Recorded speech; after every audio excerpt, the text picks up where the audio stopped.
Okay, so hello, very happy to be here. So as Guillaume said, I work in New York for Veolia, an environmental company, and I work as a market analyst. And very recently, I launched some climate fresks with my colleagues. So climate fresk is to talk about climate change. So it can be a bit of a complex subject, sometimes a bit dividing or boring. I would even say overwhelming because we hear about climate change all the time in the news and everything, and it can seem a bit like too much of a deal because there is so much at stake. And the idea of the climate fresk is really to create this fun, collaborative, and creative workshop to learn about climate change. And so it's based on a lot of different cards to talk about all everything that is at stakes within climate change. And the idea is to draw links from causes to consequences between those cards. And all those cards are based on the IPCC reports. So the IPCC means Intergovernmental Panel on Climate Change. And it's a panel that is in charge of advancing the climate science, the forecasts, and some solutions. And for that, they release some reports every year that I encourage you to have a look if you can. And so the Climate Fresk is a 3 hours workshop with 1 hour 30 dedicated to building the fresco with all the cards and make the link between them. Then there is 30 minutes of creativity. So it's more a relaxing time because after building the fresco, it can be a bit depressing or overwhelming to see that it's such a big deal with so much at stake. So the idea of the creativity part is really like to, settle down a bit.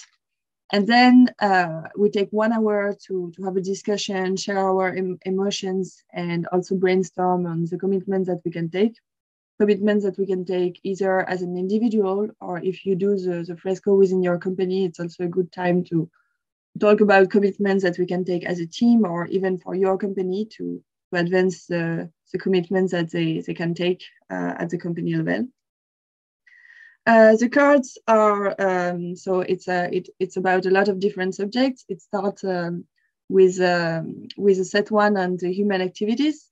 Then to make the link with the pollution that it can generate and also make the link with the resources and understand then all the climate paths, how global warming happens, and finally the impact on life. So the scope is pretty broad, and at the end it can look a bit like something like this. Of course, there is not one single fresco that is completely true. People can have different interpretation of cards, and that's totally fine. The idea is really that everyone takes part, and at the end of the workshop, what we want the participants to think is that they learned something, they had fun, and they did the frescoes themselves. So that's the most important. So far, it has been a great success with 800,000 workshop participants. So we are almost at the goal of 1 million participants. There has been 35,000 facilitators trained so far, and the fresco has been done in 45 different languages all around the world. So almost there. And why is it such a great success? Because it's playful. So it's good also for once to talk about climate change in a fun way. It's collaborative, so it's also great to meet new people and talk on that subject together. It's visual, so it's good also to retain a lot of information. Of course, you won't retain everything at the end of the workshop, but a lot of information. It's creative, it's simple, and it's based on scientific facts with the IPCC. So the idea also is to have a snowball effect. So you can participate to any fresk for free via their website. So it's a 3 hours workshop. It can be done in 2 hours 30, but I don't recommend it. I really recommend attending a 3 hours workshop because there is a lot that is talked about.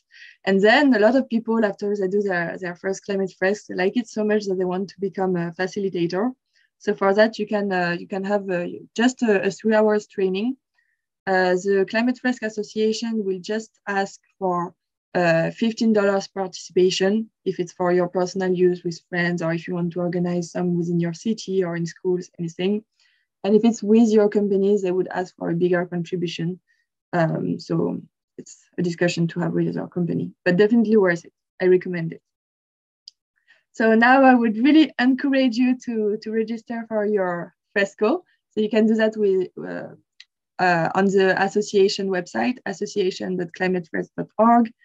I would also strongly recommend you to book one in person if there is one organized nearby where you live, because it's much more engaging, and you retain more information, honestly, by doing it in person. But online is fine too. I did my first one online because being based in the US, there is not a lot organized. So up to you. And I would finish with just a few useful links that I wanted to share with you. So footprint calculator, this one is very simple and very quick to do to assess where you are on your emissions. And it also gives you, tells you how many Earths would be needed if everyone was living like you. So for example, for me, it's 4 Earths, which is a bit average. I have a vegetarian diet, but I take the plane quite often as an expatriate. So that's not so good, still have to work on that. And also another site that gives you the equivalence to 1 ton of CO2 emissions. So for example, it's equivalent to 400,000 kilometers by train, but only 4,000 by car. So the car is much more polluting, and other references like that that can help you in prioritizing your commitments. So that's it from my part. Now I'll be very happy to answer your questions, comments, or on the Climate Fresk, or more general questions on climate that I can try to answer to. Thank you very much, Camille. It was short, but also powerful.